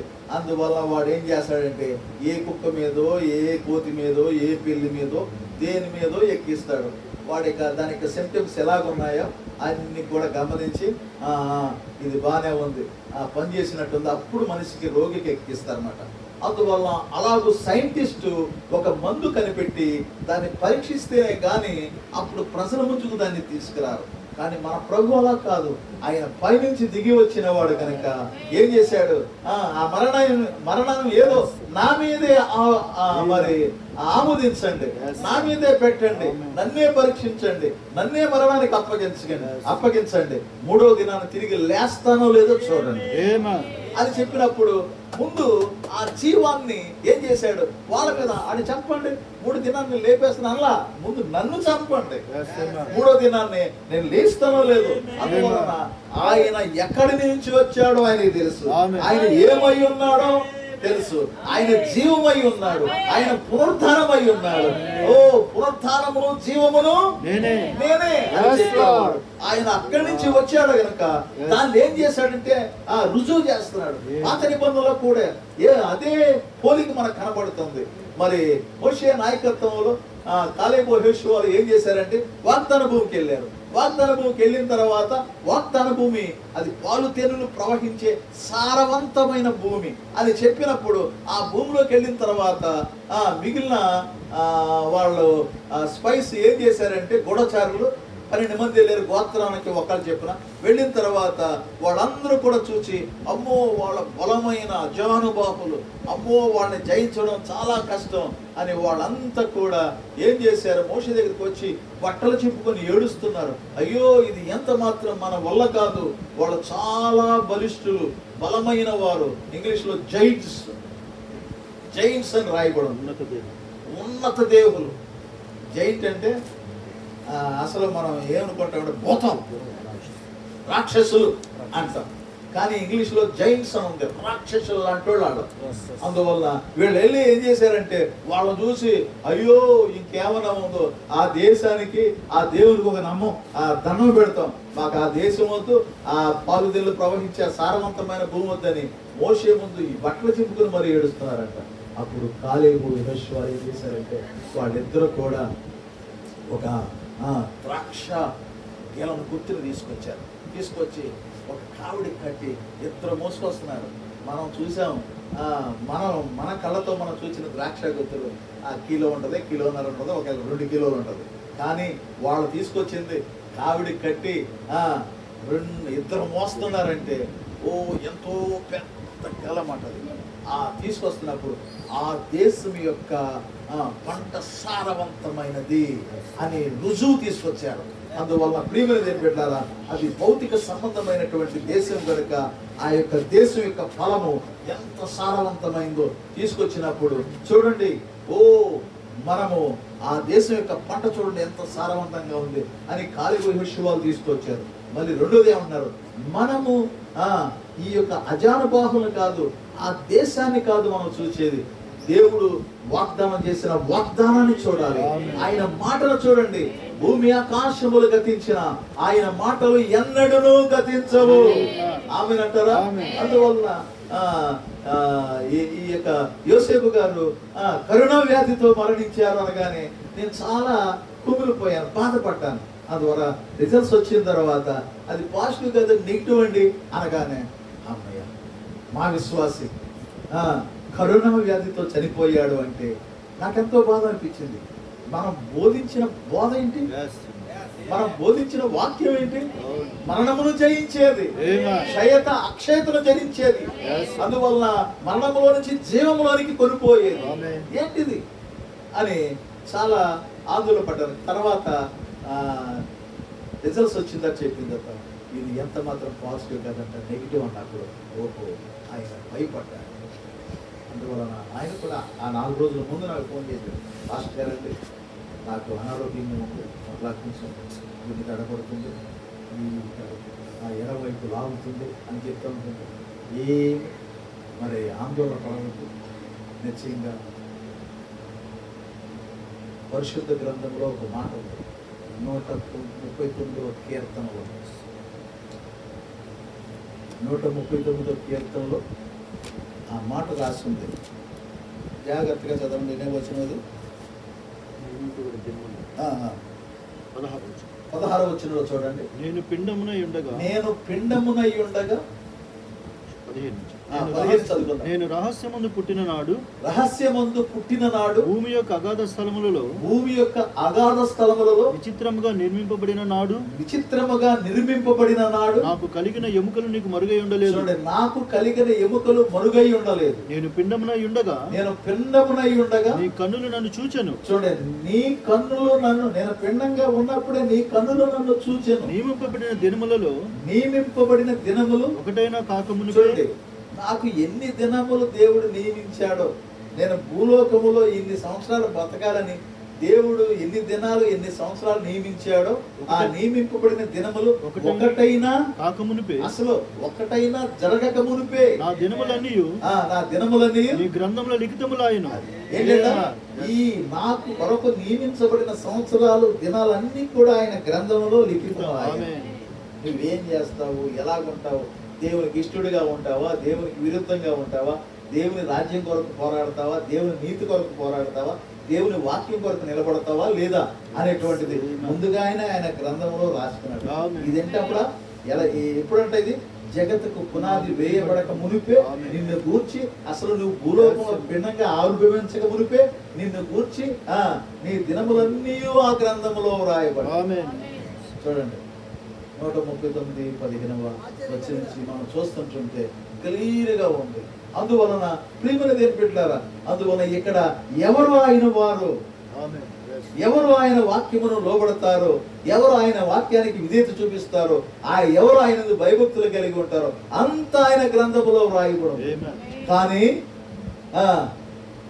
ఎవరు ఆయనను తృణీకరిస్తారో, ఆయన వాక్యాన్ని వ్యతిరేకిస్తారో, ఏదో యాజ్ యూజువల్ సహజంగా ఏదో క్రైస్తవం కాబట్టి ఆయన వాక్యం వినాలి అనే విధంగా ఈ చెవితో విని ఈ చెవితో విడిచిపెట్టే విధంగా కొంతమంది ఉంటారు. నామకార్థ జీవితం, భక్తి లేని జీవితం. అందువల్లనే వ్యత్యాసము కలిగిన జీవితం కావాలంట. వాడికి నాకు తేడా ఏంటి? వాడు గుడికి వెళ్తున్నాడు, సినిమాలు చూస్తున్నాడు, గుడికి వెళ్తున్నాడు, తాగుతున్నాడు, గుడికి వెళ్తున్నాడు, చుట్టలో సిగరెట్లు బీడీలు తాగుతున్నాడు, పుట్టకాలు వేసుకుంటున్నాడు, గుడికి వెళ్తున్నాడు, ఎందుకు చేస్తున్నాడు? నేను అలా కాదు, నేను గుడికి వెళ్తున్నాను, అక్కడ బోధించిన వాక్య ప్రకారంగా నేను జీవిస్తున్నాను. అది జీవించడమే కాదు, జీవించుచు ఏ రోగం వచ్చినా, ఏ అనారోగ్యం వచ్చినా నా ప్రభు స్వస్థపరుస్తాడు అని రోగమును ఎదిరించగలిగిన మనలో ఏమన్నా వ్యాధి నిరోధక శక్తి మనలో దేవుడు పుట్టించాడు. దాన్ని ఇప్పటికీ అది నీలో ఉంది. వ్యాధి నిరోధక శక్తి ఉంది. ఆ వ్యాధి నిరోధక శక్తి ఏమిటో కాదు, నువ్వు అనుకుంటున్న నీ శరీరంలో పోషక విలువలు, బలము, శక్తి, ఆరోగ్యం అనుకున్నా కాదు. నువ్వు చేర్చుకున్న వాక్యమే శక్తి కలిగినది, అది ప్రభావం కలిగినది, అది జీవము కలిగినది, అది శక్తివంతమైనది. ఇప్పుడు దాన్ని మనము కలిగి ఉన్నప్పుడు అదే నీ జీవితంలో ఆ వ్యత్యాసం కలిగిన జీవితాన్ని జీవించే వారిగా చేస్తాం. వ్యత్యాసం కలిగిన జీవితము కలిగిన వారిగా చేస్తా ఉంటాం. అందువల్ల ప్రియమైన దేవుని బిడ్డలారా, ఇవన్నీ కూడా మనం చూస్తూ ఉంటే కోపతాపాలు ఉంటాయి, కానీ కోప పడుము కానీ పాపము చేయకు. కోపం అందరికి వస్తుంది, వాడికి వస్తుంది, నీకు వస్తుంది, గుడికి లేవాడు కూడా వస్తుంది. కానీ కోపపడుము కానీ మరి చావర అంటే మటర్ చేసేసినట్టే. ఆ రోజు నువ్వు ఆత్మీయంగా మటర్ చేసేసినట్టే బైబిల్ చెప్తుంది. పాపం చేసిన వాడిని, వ్యభిచారం చేసిన వాడిని మోషే ధర్మశాస్త్రంలో ఏముంది? ప్రార్థన పెట్టి కొట్టాలి, చంపాలి. కానీ ఇప్పుడు నేను చెప్పుకున్నది ఏమనగా, మోషే చెప్పింది అలాగుంది, కానీ ప్రభు ఏమన్నా నేను చెప్పినది కళ్ళతో మోహపు చూస్తూనే ఉంటాడు. ఇవన్నీ కూడా అవయవాలు, అవన్నీ కామను ఉద్రేక చేస్తారు. అలాగే మీ మనస్సులోనే అలా ఊహించుకుంటూ ఉంటాయి. కానీ ప్రేమను ఏం పెట్టాలా? వాక్యం మనకు చెబుతుంది, ఇది చాలా కఠినమైనదే కానీ ఈ బోధ, దాన్ని ప్రకారంగా నిలబడడానికి, జీవించడానికి ఈరోజు దేవుడు తన పరిశుద్ధాత్మను మనకి ఇచ్చాడు. ఆమె అంటున్నారా? ఆత్మ లేకపోతే అందుకే దావీదంటే ఎక్కలేని ఎత్తైన కొండపైకి నన్ను ఎక్కించు. కీర్తనకారుడు అంటున్నాడు, నన్ను ఎక్కించము, నా వల్ల కాదు. ఆ కొండ ఎక్కడం అనేది, ఈ జీవితం జీవించడం అనేది, భక్తిపరమైన జీవితం జీవించింది నా వల్ల కాదు ప్రభు. ఆ ఎత్తైన కొండపైకి, ఆ పరిశుద్ధ కొండపైకి ఆ జీవితాన్ని జీవించడానికి ప్రభు నీవే సహాయం చేయి. నీవే నా చేయి పట్టుకో. ఒకవేళ నేను నీ చేయి పట్టుకున్నట్లయితే దెబ్బ తగలగానే విడిచిపెడతానేమో, కానీ నీవు పట్టుకుంటే గనక దెబ్బలు తగిలినా కానీ నీవు నన్ను శిఖరానికి తీసుకుని వెళ్ళగలిగిన వాడు నీవే. ఆమెనంటారా? అందువలన వాక్యం చెప్తుంది అలాగా. అటువంటి జీవితాన్ని మనం జీవించడానికి ఆయన సహాయం. పేతురు మునిగిపోతా ఉంటుంటే ప్రభు అని చేయెత్తినప్పుడు చావు, అవిశ్వాసం నీలో ఉంది గనక నువ్వు చావలసిందే, చావే నీకు గతి అని ప్రభు విడిచిపెట్టాడు. వెంటనే ఆ చేయి పట్టుకుని పైకి లేవనెత్తి అడిగితే పేతురులాగా నువ్వు అడిగినా నేను అడిగినా లేపు నిలబెట్టేవాడు ఆయన. అందువల్ల నా జీవితాన్ని జీవించగలుగుటకు, విశ్వాసవంతమైన జీవితాన్ని జీవించగలుగుటకు నేర్పించేవాడు ఆయన ఉన్నాడు. ఆమేనంటారా? అందువలన అలాగూ మనము జీవిస్తున్నప్పుడు చూడండి, కాలేబు యెహోషువలు ఎలాగూ ఆ యొక్క ద్రాక్ష గుత్తును తీసుకొచ్చారో, ఆ దేశం యొక్క పంట ఇది ఎంత సారవంతమైందో చూడండి అని ప్రజలకు తీసుకొచ్చి చూపిస్తున్నాడు. అలాగే అదే విధంగా క్రొత్త నిబంధనలోకి వచ్చేటప్పటికి యేసు ప్రభు వారు కూడా పరమ నుంచి ఏం చేస్తున్నాడు? ఆ యొక్క నమూనా తీసుకొచ్చాడు. ఇది జీవము కలిగినది, జీవము కలిగినది. అందువలన యేసు ప్రభు వారు మరి ఆ చేసినటువంటి కార్యము ఆ కాలంలో ప్రజలకు చూపించాడు. నేను మరణించి తిరిగి లేచానని ముందు చెప్తున్నాడు. నన్ను మరణానికి అప్పగించండి, 3వ దినాన్ని తిరిగి లేస్తాను. ఆ సత్తు ఏంటో, ఆ పునరుత్థానం ఏంటో, ఆ జీవం ఏంటో నేను నిశ్చయంగా రుజువు చేస్తాను అని ప్రజలకు చెప్పాడు.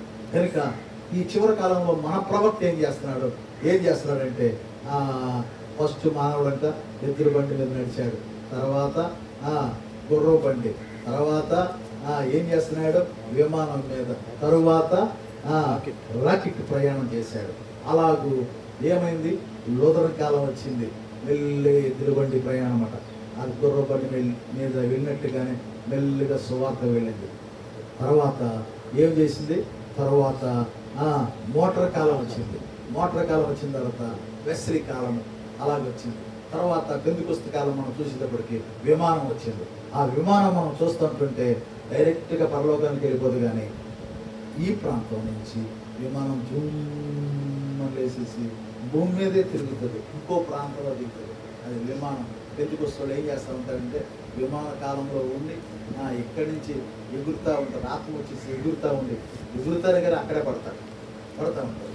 ఇంకొక దేశానికి వెళ్ళిపోరు, కానీ తర్వాత ఇంకొకటి ఉంటుంది, అదే బ్రాకెట్. ఈ గ్రహం నుంచి వేరే గ్రహానికి వెళ్తారు, అది బ్రాకెట్. అందువలన పెంతెకొస్తు కాలం అయిపోయింది, ఇప్పుడు ర్యాకెట్ కాలంలో ఉన్నాం. ఈ వర్తమానం ఏం చేస్తుందంటే వ్యోమగాములు తయారు చేస్తుంది.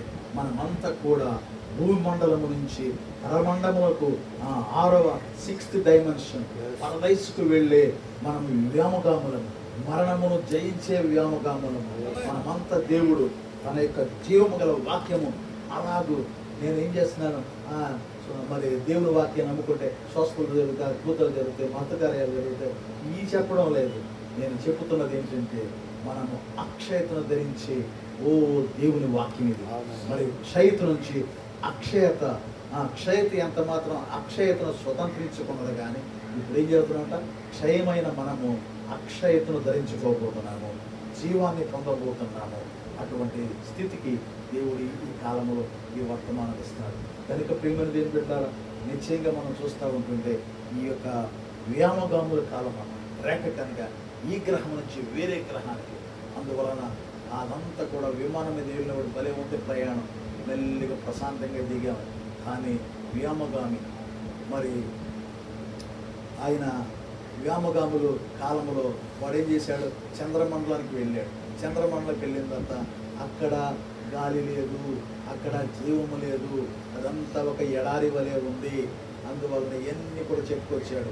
అక్కడ నరజీవి అనేవాడు కనపడలేదు, ఒక జీవి అనేది కనపడలేదు అని చెబుతూ ఉంటుంటే ఆ కాలంలోనే వాడు కిందకు వచ్చిన తర్వాత మన ప్రవక్త పరదేశకు దేవుడు ఆయన ఆత్మ తీసుకుని వెళ్ళిపోయిన తర్వాత అది ప్రశస్తమైన స్థలము, అది పరిపూర్ణమైన స్థలము. అక్కడ మరణం అనేది లేదు, బాల్యం అనేది లేదు, వృద్ధాప్యం అనేది లేదు. అందువలన నా చనిపోయినటువంటి దినాల్లో ఉన్న నా కుమార్తె చనిపోయిన తర్వాత నేను అక్కడికి వెళితే నా కుమార్తె 18-16 సంవత్సరాల వయస్సు కలిగిన నిండు యవనస్తురాలుగా ఉంది. ఆమెను చూచినప్పుడు అక్కడ డాడీ అని ఎంత మాత్రం కౌగిలించుకోలేదట. ఆమె ఏం చేసింది? పరిగెత్తుకొని వచ్చి ప్రశస్తమైన నా సహోదరుడా, ప్రేషియస్ బ్రదర్, క్రీస్తులో మనమందరూ సహోదరి సహోదరు వచ్చేసి ప్రశస్త సహోదరు, తన భార్య కూడా లేచి ప్రశస్త సహోదరుడ. ఒక ఆమె 90 సంవత్సరాల ప్రాయంలో బాప్తిసం పొందింది. ఆమె కూడా 16-15 సంవత్సరాల వయస్సు కలిగినటువంటి వ్యక్తిగా పరిగెత్తుకుంటూ వచ్చినప్పుడు అమ్మ మీరు ఎవరు అని చెప్తుంటే దేవదూత గుర్తుపట్టలేదంటే నీవు ఈమెకు 90 సంవత్సరాల ప్రాయంలో నువ్వు బాప్తిసం ఇచ్చినట్టు ఇక్కడికి వచ్చిన తర్వాత వృద్ధాప్యం లేదు, యవ్వనస్తురాలుగా మార్చబడింది. అందువలన అవతల గట్టులోకి వెళ్ళిన తర్వాత ఇక్కడి నుంచి ఇక్కడ వృద్ధాప్యం కానీ రేపు పొద్దున యోసేపు గారు అవతలకి వెళ్ళిన తర్వాత ఆయన మనం గుర్తుపట్టలేం. ఎందుకు గుర్తుపట్టలేము అంటే ఆయన 16 సంవత్సరాల వయసులో ఉన్నప్పుడు ఎలాగుండేవాడు అలాగైన తర్వాత ధనులే ఒకవేళ కూతురే గుర్తుపట్టకపోవచ్చు, కొడుకే గుర్తించలేకపోవచ్చు, కానీ అల్లుడే గుర్తించకపోవచ్చు. అక్కడికి వెళ్ళిన తర్వాత మంచి యవనస్తులుగా మంచి బలము కలిగి ఉన్నటువంటి వ్యక్తిగా ఉన్నప్పుడు భూలోకంలో ఉన్నప్పుడు నేను నీకు అల్లుడు మామగారుగా ఉన్నాను, నీకు తండ్రిగా ఉన్నాను, నేను అల్లుడిగా ఉన్నాను అని పరిచయం చేసుకుంటాను. కానీ ఇప్పుడు క్రీస్తునందు మనమంతా సహోదరి సహోదరులు. ఆమెనంటారా? గుర్తుపట్టలేని పరిస్థితి. ప్రవక్త 95 సంవత్సరాలు భూమి మీద ఉన్నప్పుడు 95 సంవత్సరాల వ్యక్తికి బాప్తీసం ఇచ్చినప్పుడు ఆమెను అవతల గేట్లోకి వెళ్ళిన తర్వాత ప్రవక్త గుర్తుపట్టలేకపోయాడు. ఎందుకు గుర్తుపట్టలేకపోయాడంటే ఆమె మార్పు పొందింది, యవ్వన దేహంలోనికి వచ్చేసింది. మరి తన యొక్క దినాల్లో ఉన్న బిడ్డ చనిపోయినప్పుడు ఏం జరిగింది? ఆమె యవ్వనస్తురాలుగా మార్చబడింది. అందుకే అక్కడ వృద్ధాప్యం లేదు, అక్కడ బాల్యదినం లేదు, వృద్ధాప్యం కూడా లేదు. నువ్వు ఎంత మాత్రం వృద్ధులు కానే ఆమెనంటారా? అటువంటి స్థితి అక్షయత మాట, మరణము లేని స్థితి. అందువల్ల ఈ చివరి కాలంలో దేవుడు ఏం చేస్తున్నాడు? ముద్రలు తెరవబడిన తర్వాత, 7వ ముద్ర తెరవబడిన తర్వాత మనం ఏం చేస్తున్నామంట? మరణము లేని లోకమునకు మనం వెళ్ళబోతున్నాము, అక్షయత కలిగిన లోకానికి వెళ్ళబోతున్నాము. 7వ ముద్ర తెరవబడిన తర్వాత 3వ ఏడుపులోనికి వెళుతుంటుంటే కాలము లేని లోకము. ఎక్కడైతే 2020 సంవత్సరం ఆగస్టు ఇదే రోజు ఆ రోజు అని చెప్పుకుంటున్నాం, కానీ అక్కడికి వెళ్ళిన తర్వాత సంవత్సరాలు లేవు. ఎందుకంటే కాలము లేని లోకము. ఎన్ని వేల సంవత్సరాలు, కోట్ల సంవత్సరాలు మనం ఉన్నా కానీ లెక్క ఇన్ని సంవత్సరాలు బ్రతికావు లెక్క అనేది లేదు. ఆయన అతీతుడైన దేవుడు ఆయన. అందువలన అటువంటి కాలంలోనికి వెళ్ళినప్పుడు అక్కడ మరణము లేదు, వ్యాధి లేదు, రోగము లేదు, ఆకలి లేదు, దప్పిక లేదు. అందువలన యెహోషువ కాలేబులు ఏం చేశారంట? ఆ ద్రాక్ష గలను తీసుకొస్తుంటే దాన్ని చూసి చూడడానికి చాలా సారవంతమైన భూమి నుంచి వచ్చింది. యేసు ప్రభు వారిని చూసినాడు, మరణము లేని లోకం నుంచి వచ్చాడు కనుక ఇక్కడ మరణానికి అప్పగించినా కానీ తిరిగి లేచాడు. కానీ అక్కడికి వెళ్ళిన తర్వాత ఒక్కొక్కటి ఏం చేస్తున్నాడు? వర్తమానికుడు కదా ప్రభు చెప్తున్నాడు ఏంటంటే, అది మరణము లేని లోకము, కాలము లేని లోకము, అక్షత కలిగిన లోకము, ఏంటంటే వృద్ధాప్యము లేని లోకము, బాల్యము లేని లోకము, అంతా కూడా వ్యాధి లేని లోకము. అందువల్ల ఇవన్నీ కూడా ఏమవుతుందంటే 7వ ముద్ర తెరవబడిన తర్వాత 7 ముద్రలో 3 ఈడుపులు, 3వ ఈడుపు దగ్గరకు వచ్చిన తర్వాత ఎన్ని బయటకు వస్తుంది కనుక వర్తమానంలో ఉన్నటువంటి వాళ్ళకి దేవుడి కార్యాలన్నీ బయలుపరుస్తున్నప్పుడు ప్రేమని దేనికి ఎటువంటి స్థితికి మనం మార్చబడబోతున్నాం, ఎటువంటి స్థితికి మనం వెళ్ళబోతున్నాం. అందుకే ప్రవక్త భౌతికంగా కూడా ఎద్దుల బండి, తర్వాత మోటార్ బండి, 3వది విమానము, 4వది ర్యాకెట్. అలాగే వర్తమానం కూడా మెల్లిగా లోదర కాలము, వెసలి కాలము, పెంతుకుస్తు కాలము, ఇప్పుడు వధువు కాలం. ఇప్పుడు వధువు కాలంలో ఉన్నాం కనుక 4వ స్థితికి వచ్చినప్పుడు వధువు కాలంలో ర్యాకెట్ యుగం కలిగింది. అక్కడ పరిపూర్ణమైన స్థితి, అక్కడ మరణం లేదు, వ్యాధి లేదు, రోగం లేదు, వృద్ధాప్యం లేదు. ప్రవక్త వెళ్ళాడు అక్కడికి. తన బాల్యదినంలో చనిపోయినటువంటి తన కూతురు చూసుకున్నాడు, యవనస్తురాలుగా వృద్ధాప్యంలో పొందిన బాప్తిసం పొందిన స్త్రీని చూశాడు. ఇక్కడ వృద్ధాప్యం లేదు, ఆమె యవనస్తురాలుగా తయారైంది. దానికి ఎన్ని పోల్చుకుంటుంటారు ప్రేమను దేవుడుగా నిశ్చయంగా అటువంటి అక్షయత కలిగినటువంటి క్షయత అక్షయతను స్వతంత్రించుకున్నాడు. ఇంకేమంటున్నాడు? ఈ క్షయమైనది అక్షయతను ధరించుకున్నప్పుడు మత్స్యమైనది అమర్క్షతను ధరించుకున్నప్పుడు విజయమందు మరణము ఏమంటే విజయమందు నిశ్చయంగా మనం చూస్తున్నప్పుడు విజయమందు యేసు ప్రభు వారు మరణించి తిరిగి లేచాడు కనుక విజయమందు ఆయన విజయమందు మరణము మింగివేయబడి ఇప్పుడు మన మరణము మన వ్యాధి మన రోగములు కూడా మింగివేయబడి కాలం కనుక ప్రేమను ఎందుకంటే అప్పటికి చాలా కాల క్రితం ఉంది కొంచెం లేట్గా మనం ప్రారంభించుకున్నాం. కానీ దేవుని యొక్క వాక్యం రేపు వచ్చినప్పుడు నిశ్చితంగా దేవుడు అటువంటి అత్యున్నతమైన స్థితికి మన ప్రియులు యోసేపు గారు మనకంటే ముందు వెళ్ళారు. ముందు వెళ్ళినవారు ధనులా కాదా? ఇక్కడ రోగములు వ్యాధులు బాధలు ఈ బంధుత్వాలు వినేవాడు, కొడుకులు మాట వినేవాడు, వినవాడు, కోడలు చూసేవారు, చూడని కోడలు మానవులు మానవరాలు వీళ్ళ ద్వారా సమస్యలు అన్ని కూడా ఎన్ని ఉన్నాయి. కానీ ఏ సమస్య లేదు, ప్రశాంతి, ఏ రోగం లేదు, కన్నీరు లేదు, దుఃఖం లేదు, ఆకలి లేదు, దప్పిక లేదు. ఎటువంటి స్థితి అంటే ఎంతమంది ఇష్టపడుతున్నారు? అక్కడికి వెళ్ళడానికి అందరికి ఇష్టమే. కానీ రేపు వస్తావంటే అమ్మో ఏంటి, రేపు వస్తావంటే అమ్మో, కరోనా వ్యాధి అంటే అమ్మో అని వాక్యం అని చెప్తుంది. జయించిన వాడు మన ప్రభు. ఆయన జయమందు మరణము చెప్తావా? ఆయన మరణాన్ని జయించినప్పుడు ఆ విజయమందు మరణము మరణం అంటే వ్యాధి మింగివేయబడిన, కరోనా మింగివేయబడిన, క్షయ అనేది మరి క్యాన్సర్ మింగివేయబడిన, అది ఎన్ని మింగివేయబడిన ఎంత మాత్రము. నేను చర్చిలో చెప్పాను, మునగ చెట్టుకి గొంగళ పురుగులు పడతాయి, పొట్ల పొట్లగా ఉంటాయి. ఒక చెట్టు ఆ చివరిన పట్టుకుని వాళ్ళ గ్రూపే ఉంది పట్టాయి, పట్ట పట్ట పట్ట కింద పడతాయి. పడతాయి పడవా? ఇప్పుడు మనల్ని ఆవరించిన రోగాలు, మనల్ని ఆవరించిన ఇవన్నీ ఏంటంట గొంగళ పురుగులలాగా మన శరీరాలని పట్టుకున్నాయన్నమాట. అయితే దయ్యం పట్టినోడు మీ దగ్గర తీసుకొచ్చారు, ఏమంటే దయ్యం పట్టింది ఎవరికి, వీడికి దయ్యం పట్టిందండి అని అంటాం.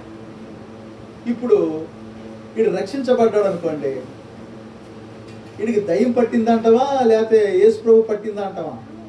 యేసు ప్రభు పట్టిందనో, ప్రభుని ధరించుకున్నదండి, ప్రభుని నమ్ముకుంది, ప్రభుని ధరించుకుంది అంటాం. కానీ దయ్యం వస్తే కనుక దయ్యం పట్టిందంటే అంటాం. ఎందుకంటే పట్టింది ఎప్పటికన్నా దులుపుతే ఊడుకోవాల్సిందే, రాలిపోవలసిందే.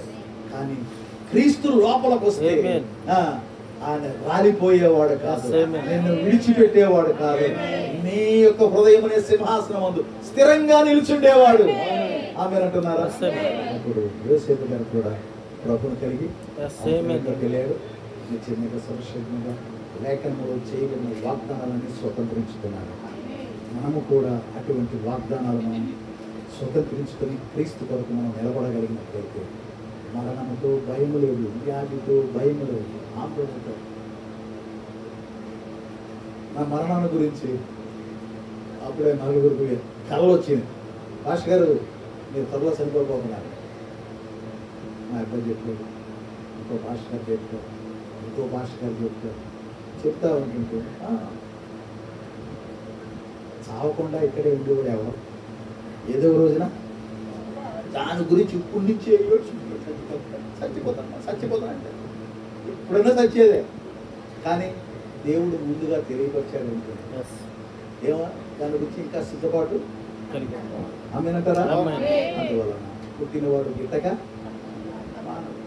అందువలన ఏదో ఒక రోజున మనం ఈ లోకాన్ని మనం విడిచిపెట్టి విద్యాకాశానికి వెళ్ళి నిందయిన తర్వాత చెప్పడం మనం ఉండబోతున్నాం. దాని మనం అంత సిద్ధపడతాం. వాక్యపు జీవితాన్ని జీవించండి, దేవుని నమ్మకంగా ఉండాలి. అందుకే ఇక్కడి నుంచి విజయవాడకు వచ్చి ఈ సంవత్సరం నుంచి 85 నుంచి 2020 వరకు ఇంకా వస్తూనే ఉండేవాడు. అటువంటి వ్యక్తి మరి ఆయన జీవితం నేను చూస్తుంటే అల్లుడే సాక్ష్యం చెప్పాడు. అల్లుడు మాంగారు గురించి మంచి సాక్ష్యం ఇవ్వడు అసలు, అంటే మంచి సాక్ష్యాలు ఇవ్వడు. కానీ అల్లుడు మాంగారు గురించి ఇలాగా పూర్వం చేశాను. ఇటువంటిది ఎవరికి రాదు పరిస్థితి. కానీ ప్రేమను నేర్పుతారు. పరిస్థితులు ఎలాగున్నా కానీ, లోకం మనం ద్వేషించినా కానీ, దూరపరిచినా కానీ, లోపల మాత్రం అంతరంగంలో మాత్రం ప్రభు ఉన్నాడు. నిన్ను ఆదుకునేవాడు, నిన్ను చేరదీయవాడు, నిన్ను ఆదరించేవాడు, ఆమెనంటారా, నిన్ను హత్తుకునేవాడు, నిత్య జీవానికి తీసుకుని వెళ్ళేవాడు ఆయన దేవుడు. మరి ఈ గృహస్థులను, యోసేపు గారి కుమారులను, కోడళ్లను, మనవలను, మనవరాలను, కుమార్తెలను, మనవరాలు, రక్త సంబంధులను, సహోదరులను అందరూ కూడా నిశ్చయముగా దేవుడు ఆదరించి వారి కుటుంబాన్ని బలపరిచి ఆయన ఎటువంటి దైవికమైన జీవితం జీవించాడు, ఆ దైవికమైన జీవితాన్ని వెనకాల ఉన్నవారు కూడా జీవించాలని, దైవికమైన జీవితం జీవించాలని ఆయన ఏ వాక్యం అయితే నమ్మాడో ఆ వాక్యాన్ని వెనక ఉన్నవారు వారు కూడా ఆ వాక్యంలో జీవించాలని మరి ఆయన కోరుకున్నాడు. నిశ్చయంగా అలాగే మీరు కొనుక్కు దేవుడు విధానంగా కృప అనుగ్రహింప చేయను కాక అంత కూడా లేచి మరి ప్రార్థన చేసుకున్నాను.